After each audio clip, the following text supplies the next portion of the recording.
In the morning, citizens. Welcome to the next News and Guidance special report. Coming at you from an observatory in an undisclosed location, let's look at today's topic. And before we dive into, well, some pretty deep space secrets today, we really must thank our sponsor this week, a very cute little black jelly bean Yorkie named Beckham. So thank you, Beckham, for your continuing support. It means a lot. All right.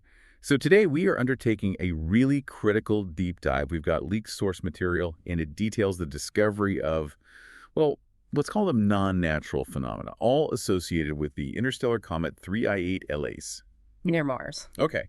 And crucially, it also details the pretty intense institutional efforts to suppress that information. Right. So suppression is key here, too. Absolutely. This dive isn't about, guessing games or conjecture. It's about piecing together the hard technical data, stuff that, frankly, was never meant to see the light of day. Okay, so our mission today, what are we trying to get across to you, the listener? We really want to unpack the specific evidence. We're talking spectroscopic data, geometric data, things that strongly suggest engineered intent behind this comet, not just some random cosmic accident. Exactly. And beyond the what, we'll look at the how. How were these sophisticated mechanisms for, well, knowledge control actually used? Especially when the stakes involve admitting there might be an extraterrestrial technological presence right here in our own solar system. It's a huge story, and it centers on Dr. Elena Vasquez, mid-level spectroscopist, just doing her job, really. Just chasing dust, yeah. Chasing expected cosmic dust near Mars, and she stumbles onto this massive secret, a signature of advanced technology, and it was all hidden, then basically wiped from the public record, all contained in one single data stream, frame 47. Right, so frame 47, to really get the weight of this, you need to picture the world Dr. Vasquez lived in, the everyday routine. Set the scene for us. Okay, so Dr. Elena Vasquez, she's 42, described as a pretty quintessential institutional scientist, mid-level, working at JPL Jet Propulsion Laboratory. The place is all about precise, verifiable, very conventional science. Check the boxes, follow the protocol. Exactly. Her specific expertise, yeah, instrument calibration, and picking out really faint chemical signatures from incredible distances. Think Mars orbiters, rovers, that kind of data. So her world was basically late nights, sterile labs in Pasadena, sifting through just mountains of data points. Pretty much. Her job description was basically finding the wispers of water ice or methane plumes, the natural stuff. Geological features, things we expect to find on Mars. The predictable. The predictable. Her whole career was built on recognizing natural patterns, filtering out the noise. She expected cosmic chaos, maybe? But finding deliberate design, that wasn't really on the menu. The assumption is always the slow, natural grind of the cosmos. Okay, so where did this game-changing data actually come from? It was a raw feed, straight from the Mars Reconnaissance Orbiter, the MRO. High-resolution panchromatic scan, Martian Northern Hemisphere. And it had a timestamp, 03.17 UTC. And raw feed means before they clean it up for the public. Exactly. This was captured during that critical pre-processing phase. Think of it like the moment before the digital janitors sweep the floor. It's meant for internal checks, specifically looking for artifacts, instrument glitches, that kind of thing, before it goes out to the world. Gotcha. And the MRO was looking at 3I Atlas, the comet. That's the one. We've talked about 3I Atlas before. Third confirmed interstellar visitor. An object from another star system entirely. Described as a ragged ice ball slingshotting through the inner solar system. Sounds dramatic. It was. And importantly, its path took it really close to Mars. A cosmic near miss, you could say. Happened just 3 days before this particular MRO scan was taken. So Vasquez wasn't looking at the comet itself initially. She was looking for the mess it left behind. Precisely. She was focused on the potential debris fields after the encounter. Looking for residual dust, maybe some slight gravitational weirdness. She definitely wasn't expecting to make headlines. Frame 47. But then frame 47, she isolates it, and immediately something's wrong. It doesn't fit any known category. It wasn't the nucleus, but the main body, that dirty snowball the size of Manhattan, as the source calls it. Okay. And it wasn't the kind of tail you'd expect. No sodium tail, no dusty ion streamer following behind. This was different. Different how? This is where it gets weird, right? This is where it gets really interesting. Okay, normally comets have tails, right? Dust, ionized gas, streaming behind them. Pushed away by the sun, solar wind, radiation pressure, that's Comet 101. Right, following the comet. Following. Now sometimes, because of how Earth and the comet are positioned, we see something called an anti-tail.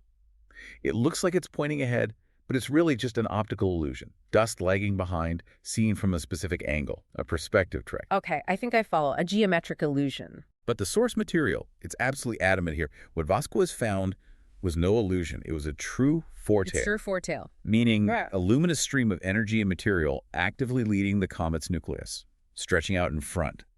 The source uses this vivid image, dragging its future behind it like a bridal train soaked in plasma. Whoa. Okay, that fundamentally changes the physics, doesn't it? Completely. If the tail follows, fine. Gravity, solar radiation, makes sense. But if the tail leads, that implies propulsion. Propulsion from the comet itself. It means something is pushing it forward, either a source inside a comet or some kind of, I don't know, manipulated field interaction with the solar environment. It points strongly to a non-inertial force, a directional force. Like an in. The data suggests thrust. The sources even use the word profane to describe how utterly out of place this structure looked, just etched into the pixels, unnaturally clear. And Vasquez wasn't just looking at a static image, was she? This was live data. That's crucial. It was a dynamic feed. She was watching this plume, this foretail, actively streaming ahead of the nucleus in real time. It proved whatever was generating it was active and seemed to be steering the object. A controlled maneuver. It looked exactly like a controlled maneuver, visible right there in the data, and it immediately violated every known principle of natural cometary behavior. Okay, so this foretail, it looks like thrust. But looking isn't proof. What happened when Dr. Vasquez actually analyzed the light from this thing, the spectrography? That's when things went from highly unusual to basically incontrovertible evidence of technology. The spectral analysis of that foretail was shocking. How so? What did you find? Okay, if this was just a normal comet breaking up weirdly or outgassing in a strange way, you'd expect the spectrum to be dominated by, water ice signatures, CO2, CO, maybe some silicates, the usual messy soup of early solar system chemicals. The standard comet recipe. Right, but the foretail, the source says it showed impossible emissions. Impossible how? What specifically? Okay, let's unpack the specifics here because this is the real smoking gun. The spectral fingerprint shows xenon isotopes laced with iridium. Xenon, like in ion drives. Exactly. Xenon is, here on Earth anyway, the go-to propellant for high-efficiency ion propulsion systems. Think deep space probes like NASA's Dawn mission. They use electrostatic fields to accelerate xenon ions, generating low but continuous thrust over very long periods. Perfect for interstellar travel, potentially. Okay, so finding xenon is weird for a comet. What about the iridium? That's the other part of the puzzle. Two things make this compelling. First, xenon just isn't found in significant amounts in natural comet outgassing. It's too rare, too heavy. But finding it mixed with iridium, that's even more suggestive. Iridium is super dense, incredibly corrosion resistant. We use it in aerospace for exactly those properties, things like high-temperature engine nozzles, structural components that need to last under stress. So xenon points to the fuel. Iridium points to the engine itself, the hardware. That's the implication. Finding xenon being expelled, you suspect an ion drive. Finding xenon and traces of iridium in the plume, it strongly suggests that drive is housed within a sophisticated, durable structure, built for longevity, built for high-stress operation. This isn't random chemistry bubbling off an ice ball? No way. Yeah. This looks like a controlled, deliberate release of propellant from an engineered system. The source material apparently classified these signatures almost immediately. Engineered propulsion, not cosmic accident. And was the emission just sort of everywhere? Or focused? That's another key point. It wasn't a diffuse cloud. It was concentrated, directional. Exactly like you'd expect from a thruster firing along a specific vector. A vector, by the way, that was perpendicular to where the natural tail should have been.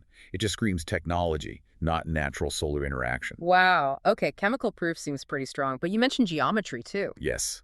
The visual evidence, woven right into the glow of this foretail, provided another layer of proof. Geometric validation, if you will. What kind of geometry? When they zoomed in, digitally enhancing the structure of the plume, they found faint but unmistakable fractal patterns. Repeating geometries embedded within the plasma stream itself. Fractals. Like snowflakes or coastlines. Nature makes fractals all the time. True, nature loves fractals, but they're usually the result of chaotic, somewhat random growth processes. Think branching trees, lightning bolts. These were different. The sources describe them as highly organized, mathematically precise, repeating structures. They whispered of intent, design, them. So not chaotic fractals, but ordered ones, like man-made, or, well, intelligence-made. That's the implication. Think less like a natural coastline and more like the intricate pattern on a microchip, or a complex antenna design, structures that often use non-chaotic, precisely defined fractals for efficiency or self-replication. It suggests computation, manufacturing. It's the difference between finding a randomly chipped piece of flint and finding a perfectly ground gear tooth. So chemical thrust signature and a geometrically structured plume. Put them together, and the case for engineered becomes incredibly compelling. You have the chemical footprint of an advanced drive, and the visual structure suggests deliberate design and control, not just random natural processes. Okay, this is huge. But did it do anything or just fly by? You mentioned the Martian handshake, right? This wasn't just a passive flyby observation. The foretail, this stream of propelled material, actually interacted with the Martian system. It arsted towards Mars and physically brushed the upper atmosphere. Brushed the atmosphere and hit Phobos. Yes, it physically affected Phobos, Mars's little lumpy moon. The source confirms the foretail scarred Phobos with a fleeting aurora. An aurora on Phobos. That implies a serious energy exchange, right? Electromagnetic. Absolutely. Not just dust drifting by. This was an intense interaction. And the big question hangs there. Was it intentional? Was it some kind of braking maneuver, a signal, a targeted discharge, Whoa. or just collateral damage from the drive? We don't know. But they measured the effect. They did. This is crucial. The MRO's tracking data, the telemetry logs, were irrefutable on this point. They recorded a 0.3% perturbation in Phobos' orbit. 0.3%. Sounds tiny, is it? To us, maybe. But in orbital mechanics, especially for a small moon like Phobos, tightly bound to a big planet like Mars, it's not tiny at all. Phobos exists in a delicate gravitational dance, a resonance with Mars. So that 0.3% nudge, it matters. It matters a lot. A 0.3% change in its mean motion means its average distance from Mars, its semi-major axis, was altered suddenly. That requires a significant transfer of momentum. It's a big shove, energetically speaking. And the long-term consequences. While Phobos isn't going to crash into Mars tomorrow because of this, it dramatically shifts the long-term orbital dynamics. The source analysis warned this hiccup could cascade into chaos over decades. Chaos like what? We're talking potential shifts in tidal locks between Mars and Phobos. That could generate huge internal stresses within Mars itself. It might even trigger massive planet-wide dust storms over long timescales just by subtly altering atmospheric stability patterns through gravitational tweaking. So this wasn't just seeing a UFO. This was evidence of an engineered object actively intervening in a planetary system, leaving a physical, measurable, geological scale mark. Precisely. It changes the game entirely. And then there's the Cydonia thing. This almost feels like it belongs in a different story. It's bizarre, I agree, and unsettling. The source says that buried deep in the metadata noise of that specific frame 47 data packet, there was a single frames glitch, just a momentary error signal. Okay. Data glitches happen. They do, but the coordinates contained within that glitch signal, they align perfectly with the location of Cydonia's infamous face on Mars. Wait, seriously, the source mentioned the face. Isn't that widely considered just pareidolia? Seeing a face in a naturally eroded mesa. That's the standard explanation. Yes, pareidolia. Shadows playing tricks. And the source material doesn't claim this glitch proves the face is artificial or connected. It presents it as an anomaly within the data stream itself. So what are the options? Pure, unbelievable coincidence. That's one possibility. An incredibly improbable cosmic coincidence that a data glitch about an alien artifact happened to contain coordinates pointing to a feature long associated with, well, potential alien artifacts. Or the far more troubling interpretation that whoever or whatever built and operated 3I-8 Lies deliberately encoded those coordinates into their exhaust plume's data signature somehow, like leaving a calling card, waving a flag at an old Earth mystery. That gives those old, easily dismissed myths a whole new, very uncomfortable relevance, doesn't it? It does. It suggests this contact, if that's what it was, might not be random. It might be historical. It might even be purposeful. Yeah. It adds a layer of deep weirdness on top of the already soured physical evidence. Okay. So Dr. Vasquez is sitting there with this bombshell. Chemical proof of propulsion, visual proof of design, measured proof of interaction with Phobos, and this weird Cydonia footnote. She knows this is it, the biggest discovery ever. Absolutely. She knows the magnitude. But she also knows the system she works in. She knows the protocol. And protocol demands Immediate escalation. Up the chain of command, internal review board, And given the obvious extreme national security implications of finding an active, engineered interstellar craft potentially using propulsion near Mars, that information goes straight into lockdown. Into the black budget vault where truths went to wither, as the source puts it. Exactly. She knew instinctively her discovery wouldn't be announced. It would be sanitized, classified top secret and beyond, analyzed in secret, and probably filed away until it was ancient history, replaced by some official, bland, benign narrative about unusual cometary activity. Which brings up the big question, why? Why the immediate reflex to silence? Why containment over curiosity, especially when the evidence points so strongly to something extraordinary? It boils down to institutional precedent, history, control. NASA and the wider security apparatus it's connected to, they have a documented track record of downplaying, dismissing, or outright covering up anomalies related to interstellar objects. This wasn't the first time something weird showed up from beyond the solar system. You mean like Oumuamua? Oumuamua is the classic recent example. Remember that. First confirmed interstellar visitor. Cigar-shaped, tumbling weirdly, and crucially, it accelerated as it left the solar system. Right, it sped up in a way that gravity alone couldn't explain. Exactly. Something seemed to be pushing it. But there was no visible coma, no outgassing, nothing you'd expect from a comet providing its own thrust. So what was the official explanation?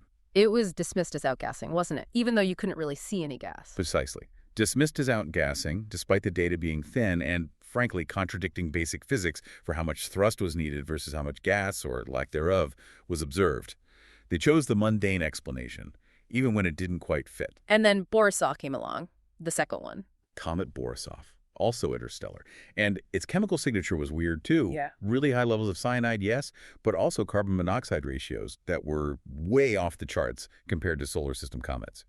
Suggested something extremely volatile or maybe unusually well-preserved or shielded. And the agency line on that. Spun as just natural chemistry. Unusual, sure, but natural. They largely ignored arguments that such a complex, active composition, especially the CO, might imply it wasn't just a dirty snowball, but perhaps had some kind of durable, non-natural structure or shielding involved. So Vasquez would have known this history, this pattern of explaining away the strain. Oh, intimately. It had directly affected her own work years earlier. Her doctoral dissertation was actually on interstellar dust grains, tiny particles drifting between the stars. Okay. And according to the source, it had been redacted twice before she would even publish it. Specific footnotes she'd written, documenting observations of anomalous vectors. Dust grains moving in ways that simple radiation pressure couldn't explain, were quietly deleted by reviewers. On what grounds? The justification was always vague. National security. A national security over dust grains. It showed her the mindset. Eh. The system wasn't primarily interested in uncovering new truths, especially paradigm-shifting ones. It was interested in maintaining stability, protecting the existing scientific worldview, the geopolitical order, from the kind of seismic shock that confirming alien technology would inevitably cause. They weren't protecting us from aliens, maybe, but protecting the status quo from the idea of aliens. That seems to be the operating principle described in the source material, and complying with that system, keeping those secrets. It had already cost Vasquez dearly on a personal level. How so? The source paints a pretty bleak picture of her personal life leading up to this. Her marriage to a man named Javier, it had eroded years before. Why? Because the constant classified non-disclosure agreements, the NDA she lived under, turned everyday conversations into minefields. He couldn't ask about her day at work. He could ask, but she couldn't really answer. Imagine trying to connect with your partner when the most profound, exciting, or even terrifying parts of your professional life are completely off limits. She could only offer half-truths about sensor readings, instrument tweaks, while maybe dealing with data hinting at things like this. It creates distance, mistrust, isolation. Yeah, that sounds incredibly lonely. The Force describes her looking at her reflection in the dark lab monitor late one night, seeing a woman hollowed out, eyes ringed like eclipses, just disappearing into the job, into the secrecy. And she had a daughter. A 10-year-old daughter, Sophia, who was apparently drawing pictures of friendly Martians, asking her mom why she never seemed to smile anymore. It's heartbreaking detail, but it paints the picture of the immense personal pressure she was already under. So her decision to leak Frame 47, it wasn't just about the science? According to the source, no. Yeah. It wasn't about getting famous or making some political statement. It was described as her last tether. Her last connection to something real, maybe. She knew staying quiet meant keeping her job, her pension. a stable, quiet life. Mhm. But it also meant total self-erasure. Becoming just a footnote in someone else's sanitized official account of the discovery, probably years down the line. She'd already lost so much of her personal reality to the secrecy. The alternative to leaking felt like, well, a kind of spiritual death. The truth, raw and dangerous as it was the only thing she felt she had left worth fighting for. Okay, so she makes the decision, the point of no return. How does she actually do it? How did she get frame 47 out there? It was deliberate, calculated. She executed the leak just before dawn, using her insider knowledge of JPL systems and, crucially, their blind spots. This wasn't just hitting share on Facebook. This was technical espionage. Where does she send it? She used Tor, the encrypted browser, to Yeah. upload it, specifically targeting Archiv's shadow server. Corvia, that's the place scientists post preprint papers, right? Before peer review. Exactly. Often used for rapid dissemination of results. But she didn't post it as a formal paper. She masked the upload, made it look like a glitchy amateur astrofeed, the kind of low-quality, high-volume data stream that might slip past automated content filters, at least for a little while. Smart. Trying to hide it in plain sight. Did she include her name or any identifiers? No, she stripped all the metadata headers, anything that could directly link it back to the MRO feed or to her, scrubbed her digital fingerprints clean, or so she thought. But critically, she left the raw data intact, the spectral frames, the geometric patterns, the core evidence. And she added a message. One single overlaid caption. Stark and direct. Yeah. See what they won't show you. 3i isn't passing through, it's calling. It's calling. Chilling. Okay, so the data is out there, disguised as noise. How long did it take for people to notice? Not long at all. By midday, that message, that data, had detonated online. The speed of it clearly caught the authorities off guard. Where did it blow up first? City at home forums, apparently. The citizen scientists running analysis on their home computers, they grabbed the data, ran their own checks, and immediately started confirming the anomalies. Screen caps flying everywhere. And Reddit, I bet. Oh, yeah. Reddit's word conspiracy went into overdrive. They apparently coined the term the Martian handshake within hours. Of course they did. What about mainstream news? Cable news jumped on it, naturally, but it became the usual circus. You had mainstream pundits immediately trying to debunk it, optical artifacts, sensor flare, misinterpreted data, classic dismissal tactics. All on the other side? You had the fringe channels, the alternative casters, screaming about imminent invasion, cover-ups confirmed, polarized spectacle. But underneath all that noise, the core information, the xenon, the iridium, the fractals, the Phobos nudge that was out there, briefly, in its raw form. It forced the conversation, even if only for a short time. Okay, so the leak is out. It's spreading like wildfire. What was the official response? Did NASA security swoop in? And this tells you everything about how seriously they viewed this leak. It wasn't NASA's internal security team that showed up at JPL looking for the source. Who was it? It was the FBI, federal agents. Suits, badges described as looking like judgment seals. The investigation instantly jumped from a scientific agency matter to a full-blown national security crisis. That shift confirms they saw the evidence not just as scientifically inconvenient, but as a potential physical threat, or at least a threat to the existing power structure. And did they need a warrant to get into Vasquez's systems? Or her home? This is maybe the most chilling detail about the internal mechanisms of control. No warrant was needed. Why? Because her personal VPN, the one she trusted for anonymity, it had a backdoor. A back door. Put there by who? Courtesy of the agency's own honey traps, according to the source. It implies that the security apparatus within these high-clearance environments actively installs surveillance capabilities, even the tools their employees might use thinking they're secure. They anticipate leaks. They prepare for insider threats. Wow.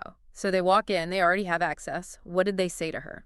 The lead agent apparently had a voice smooth as regolith, which is quite the image, and offered the standard deal, the containment offer, essentially. Help us shut this down. Help us control the narrative. Tell us how you did it, who you talked to, and we can make this quiet for you. Maybe protect your career to some extent. Did she take the deal? No, she refused. She held out through the initial rounds of questioning, maintained her stance. So they ramped things up. They did. The source details the interrogation tactics. They went beyond just talking. Polygraphs were brought in, described chillingly as machines that lied like lovers, suggesting they were used more for psychological pressure than actual truth detection. And sleep deprivation. Yes, kept away for long periods. The source says under that strain, the precise fractal patterns she discovered started morphing in her mind, becoming dense and chaotic hallucinations. They were trying to break her psychologically, wear down her certainty. But she held firm. She held to her core statement. It's real, and it's coming back. She wouldn't recant the data's validity. So how did they finally break her? It says they broke her on day 5. They used the one lever she couldn't withstand.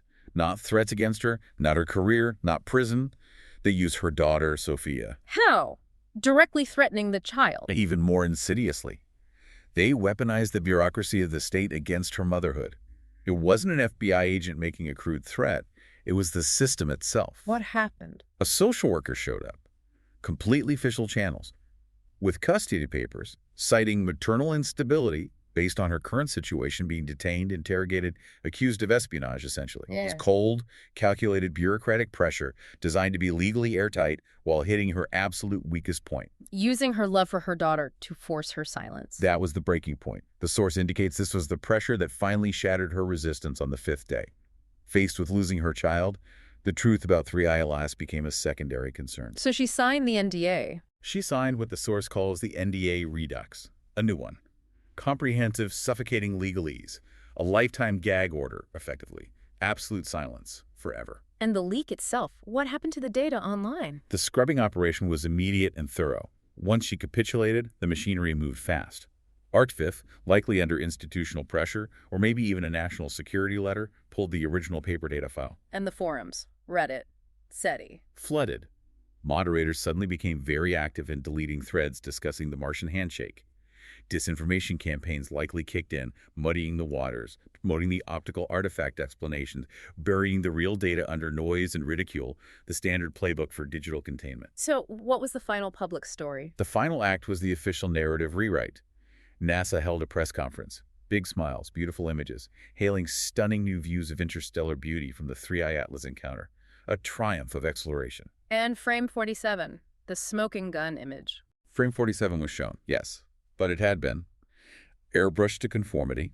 The xenon plume, the fractal hints all gone. Processed, cleaned up, filtered until it looked like just another fuzzy, benign, perfectly normal comet tail. Nothing unusual to see here. The truth wasn't just hidden, it was digitally altered, edited out of existence in the official public record, replaced by a comforting, sanitized spectacle.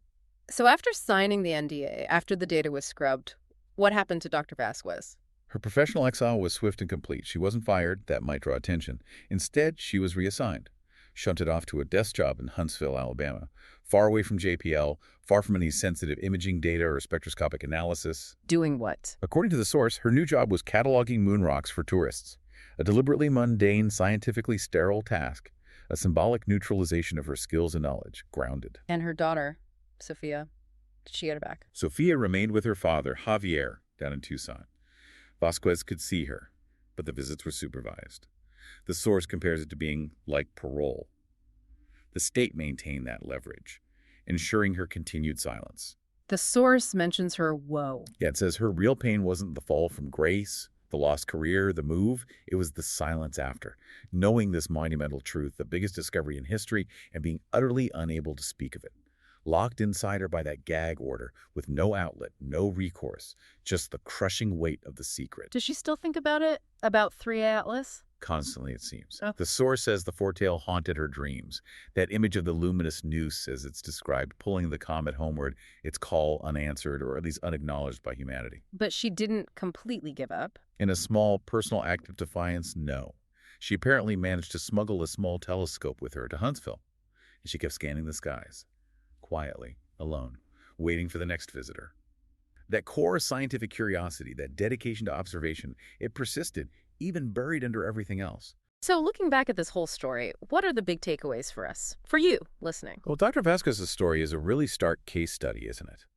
It shows how far institutions might go to control knowledge that threatens the established order. It's not just about classifying documents. It's the methods. It's the methods. The sophisticated use of technological surveillance, like those VPN backdoors. The willingness to deploy deep psychological pressure. And, most disturbingly, the calculated use of personal leverage, weaponizing family bonds, weaponizing the bureaucracy of the state itself to enforce silence. And all this to hide what? What's the core truth they buried? The core truth remains the data itself, the evidence for the engineered nature of 3I loss. We have to remember the specific data points the source alleges were suppressed.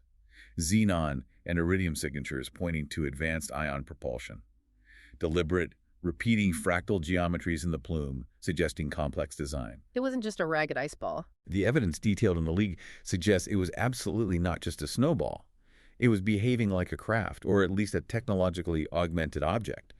And it left that measurable scar on Phobos. That interaction is key. So if we connect the dots, what's the biggest implication here?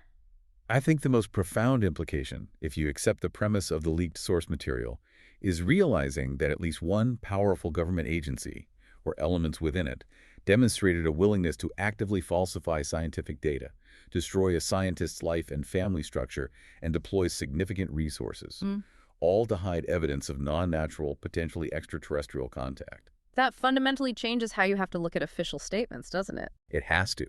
If this account is accurate, it forces us to question the default narrative for any future anomalous observations, whether it's the next Oumuamua, the next Borisov, or something completely new. How can we trust the official explanation when the system has apparently shown such an overwhelming preference for silence, for control, over revealing a potentially paradigm-shattering truth? The incentive structure seems geared towards suppression. And the physical evidence, the scar on Phobos, it's still there. Exactly. That's the lingering physical fact that can't be easily airbrushed away, unlike digital data. The source leaves us with that image. And somewhere, in the red dust of Mars, the scar on Phobos waited, patient, persistent, a foretale of its own, leading to whatever end the cosmos had scripted. That perturbation, that physical mark, it remains.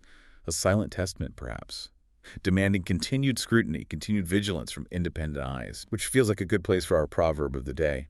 This one is also from Chapter 10, and it speaks, I think, to the resilience of truth, even when suppressed. It goes, "The path of the righteous is like the morning sun, shining ever brighter till the full light of day." May the light find its way. Adios, pioneers.